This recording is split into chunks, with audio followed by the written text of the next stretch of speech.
사람들이 로마에 가면 꼭 가보는 곳이 있다고 합니다. 그게 어디일까요? 여러분들 로마에 가시면 어딜 가보고 싶으십니까? 바로 베드로 대성당이라고 합니다.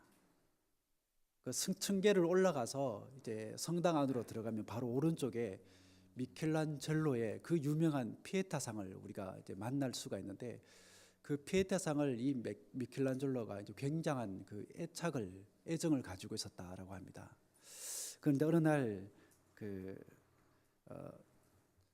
젊은 한 사람이 좀 정신적으로 문제가 있던 사람이었던 것 같아요. 그 사람이 이제 주머니에 망치를 하나 들고는 몰래 이제 들어가서는 그 피에타상을 깨뜨려 버립니다. 여러분, 피에타상이 어떤 상인지 아시죠? 그 예수의 어머니 마리아가 그 돌아가신 예수님 품에 안고 비탄에 잠겨 있는 모습을 이제 조각한 그 상인데, 그래서 미술 애호가들이 그 수많은 미술가들 마음 가운데 중요한 질문 하나가 떠올랐다고 해요. 그게 무엇이냐면, 과연 이 피에타상이 회복이 될 수 있을까? 원상태로 똑같이 만들어질 수 있을까? 뭐 그런 질문이 들었다라고 합니다.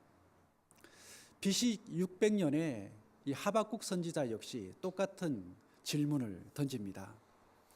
당시 유다는 바벨론이라는 강대국에 의해서 지배를 받고 있었습니다. 이제 유다가 망하는 것은 기정사실로 보였습니다. 그때 망하게 하는 나라, 흩어지는 민족, 꿈을 잃고 말할 수 없는 절망과 상처 가운데 있는 이 민족의 운명을 끌어안고 이 하박국 선지자는 하나님 앞에 엎드립니다. 그런데 중요한 한 가지 질문이 그 마음 가운데 떠올랐던 것 같아요. 과연 나의 민족이 회복될 수 있을까? 깨져버린 인생의 꿈, 파편처럼 흩어져 버린 인생의 꿈이 다시금 회복될 수 있을까? 이런 질문을 하고 하박국 선지자는 하나님께 기도하기 시작을 합니다. 이러한 질문하고 그가 기도했을 때에 바로 오늘 여러분들과 함께 읽은 이 3장의 내용이 바로 그 기도의 내용입니다. 우리가 읽지는 않았지만 3장 2절의 말씀을 우리가 함께 읽겠습니다. 한번 찾아보시고요. 2절의 말씀을 한번 같이 읽도록 하겠습니다. 시작. 여호와여, 내가 주께 대한 소문을 듣고 놀랐나이다. 여호와여, 주는 주의 일을 이 수년 내에 부응하게 하옵소서.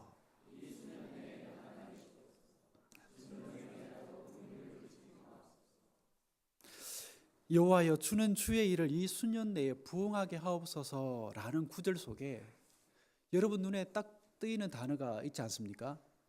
바로 부흥이라는 단어입니다.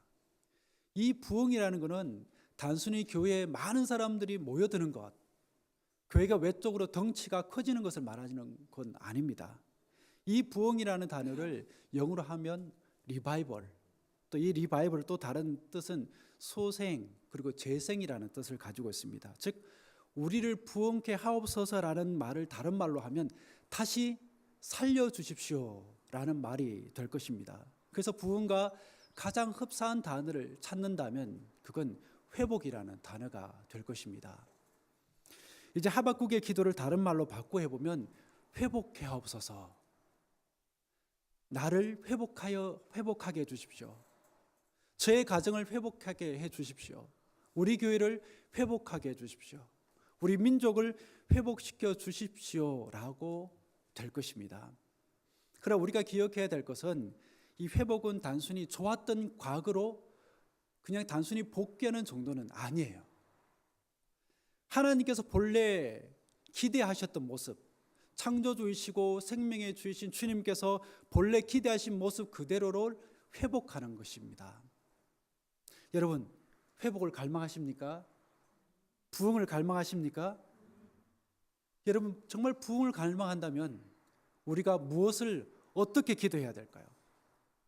부흥을 바랬던, 회복을 바랬던 하박국은 이렇게 기도합니다. 하나님, 한 분만으로 즐거워하겠습니다. 구원의 하나님 한 분만으로 기뻐하겠습니다. 우리가 진정한 나의 부흥과 우리 교회의 부흥, 나아가서 우리 민족의 부흥을 갈망한다면 우리는 그 어떤 기도보다도 지속적으로 이런 기도를 해야 됩니다. 하나님, 제가 하나님 한 분만으로, 하나님의 임재만으로 즐거워하는 인생이 되기를 원합니다.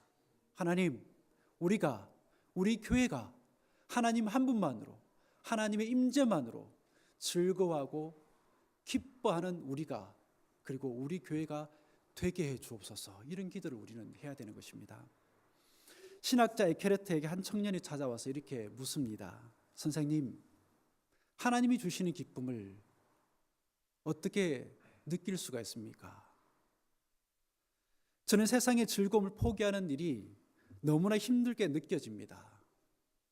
에케르트가 이렇게 묻습니다. 하나님이 주시는 기쁨을 체험해 본 적 있으십니까?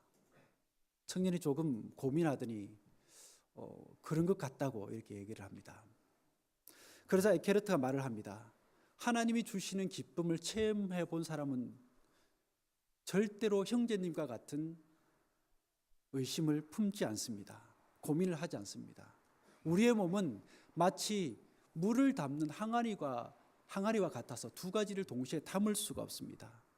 물이 담겨져 있는 항아리에 포도주를 부으려면 먼저 그 항아리에 있던 물을 다 버려야 됩니다.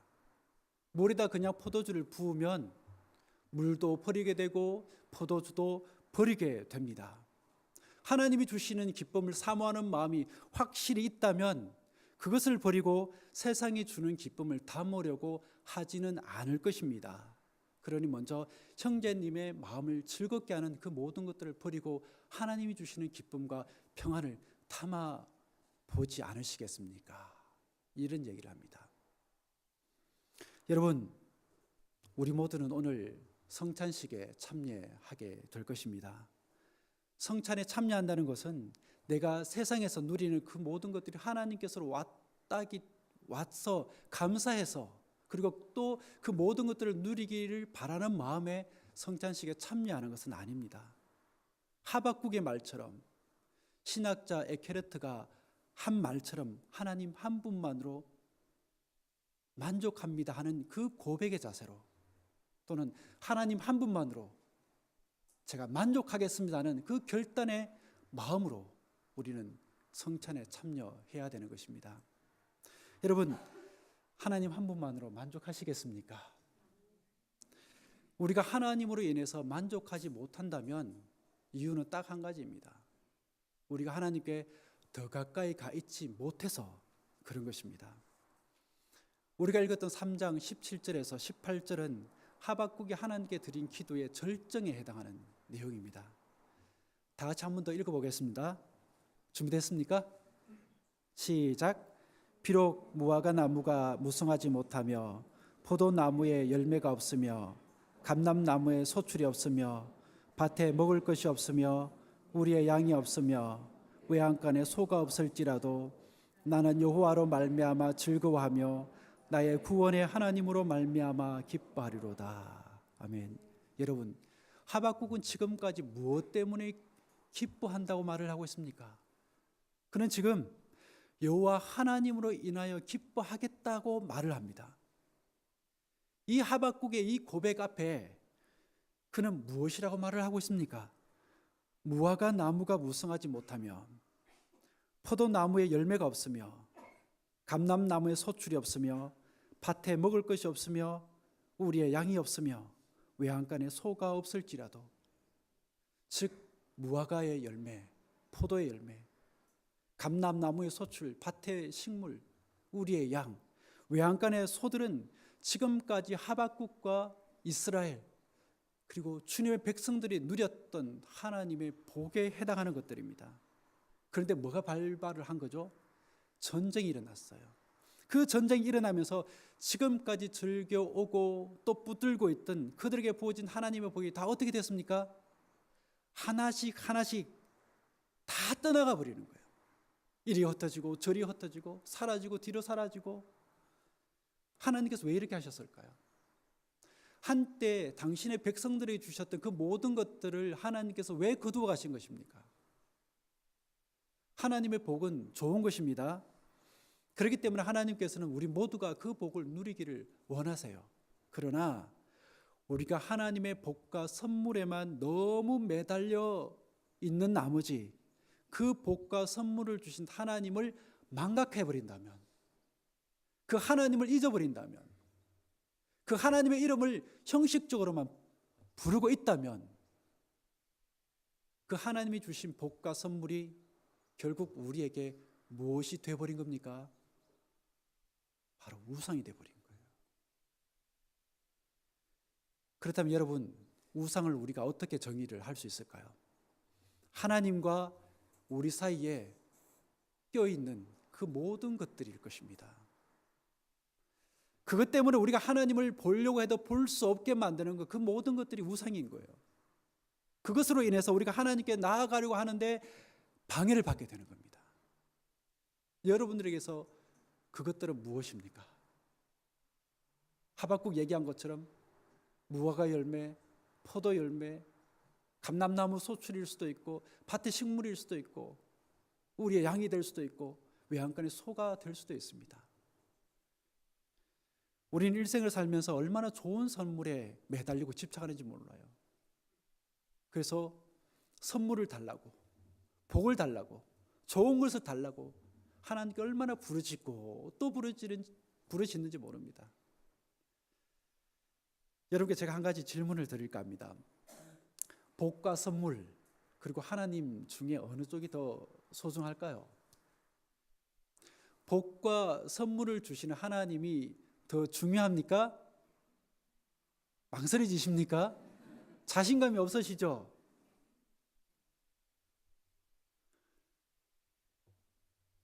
복이 아무리 좋고 선물이 아무리 좋아도 그 복과 선물을 주신 하나님이 없다면 우리는 아무것도 아닌 거예요. 그것 때문에 여러분의 영혼이 메말라 가고 여러분의 영혼이 어두워져 가고 하나님과 상관없이 되는 인생, 그 인생의 결과는 뻔한 것이죠. 여러분, 100세가 되어서 기적같이 얻은 아들 이삭이 아브라함에게 있어서 얼마나 소중한 존재였을까요? 아마 아브라함에게서 이 이삭은 정말 소중한 하나님의 선물이었을 겁니다. 그래서 아브라함은 그 아들을 얻고 난 후에 하나님께 참 감사를 많이 했을 것 같아요. 정말 하나님께 감사하고 그 하나님께 찬양을 드렸을 겁니다. 그렇게 이 아브라함은 처음에 하나님께 감사하고 또 찬양을 했을 겁니다. 그런데 시간이 지나면서 아들 보는 재미에 푹 빠져 살았을 겁니다. 그러면서 그의 마음 가운데 뭐가 점점 희미해졌을까요? 바로 하나님이 희미해졌을 것 같습니다. 그런 상황 가운데 누가 찾아오시는 거죠? 하나님이 찾아오신 겁니다. 그것도 아브라함을 시험하시려고. 하나님이 아브라함에게 뭐라고 얘기합니까? 너의 아들 독자 누구를 바치라고요? 이삭을 바치라. 이 말을 듣고 아브라함이 얼마나 고민하고 얼마나 범민했을까요? 그러나 그의 그 고민은 중요한 결론에 도달을 하게 됩니다. 그의 결론은 욥이 깨달은 것과 비슷했을 거예요. 즉 주신 분도 하나님이시고 취하신 분도 하나님이시라는 그런 결론에 도달을 했을 거예요. 그러니까 주신 분이 달라고 하면 우리는 당연히 드릴 수밖에 없는 겁니다. 아브라함은 아마 이를 악물고 자신이 정말 사랑하는 아들 이삭을 순종의 제단 위에 드리고는 칼을 빼들었을 겁니다. 그랬을 때 하나님께서 뭐라고 말씀하시죠? 그 아이에게 아무것도 하지 마라. 그에게 손을 대지 말라. 내가 내 아들 내 독자까지도 내게 아끼지 아니하였으니 내가 이제야 내가 하나님을 경외하는 줄을 아노라. 한 번씩 하나님이 여러분들을 이렇게 찾아가실 때가 있어요. 그럴 때 여러분 어떻게 하시겠습니까? 오늘 이 시간에 여러분들에게 말씀으로 찾아오신 하나님 앞에서 여러분들이 어떻게 결단을 할 수 있으시겠습니까? 이 상황에서 우리가 확실히 알 수 있는 것은 무엇이냐면 하나님께서 원하신 것은 이삭이 아니라 누구였던 거죠? 아브라함이었던 겁니다. 즉 하나님께서 아브라함에게 하나님 자신이 가장 소중한 존재인지 아닌지를 확인해 보고 싶었던 거예요. 여러분 살면서 가끔씩 그런 고민에 처질 때가 있지 않습니까? 그런 결단을 해야 되는 순간이 있지 않습니까? 하나님이냐 아니면 내가 지금 누리고 있는 그것이냐.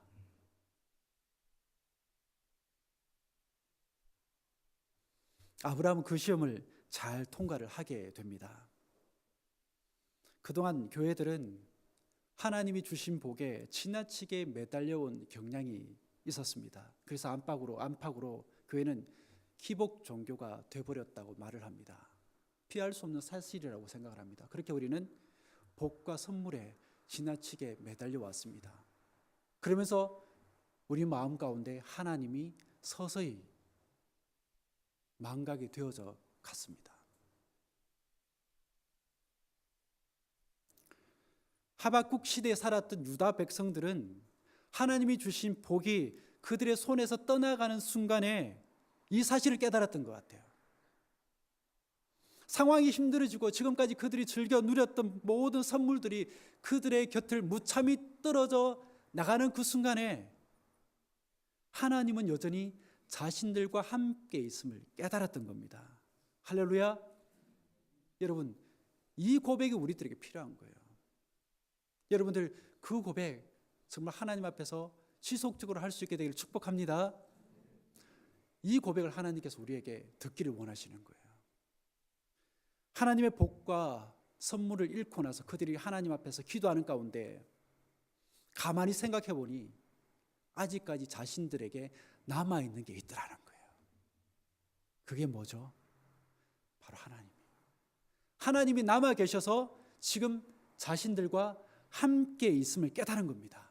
그리고 드디어 하박국의 이 놀라운 고백이 이어집니다. 다시 한번 더 들어보시겠습니다. 비록 무화과 나무가 무성하지 못하며 포도나무에 열매가 없으며 감람나무에 소출이 없으며 밭에 먹을 것이 없으며 우리의 양이 없으며 외양간에 소가 없을지라도 이 사실을 깨닫고 난 후 이제부터 그들은 누구로 인하여 기뻐하겠다고 말을 합니까? 그렇죠. 여호와 하나님으로 인하여 기뻐하겠다라고 결단하며 그렇게 고백을 하고 있습니다. 이 고백이 엄청난 고백처럼 보이지만 결국에는 성숙한 그리스도인들이 하나님 앞에서 그 하나님의 귀에 들려드려야 되는 고백이기도 한 것입니다. 여러분 간절히 부탁드립니다. 하박국처럼 하나님을 여러분의 유일한 즐거움으로 구원의 기쁨으로 삼으시기 바랍니다.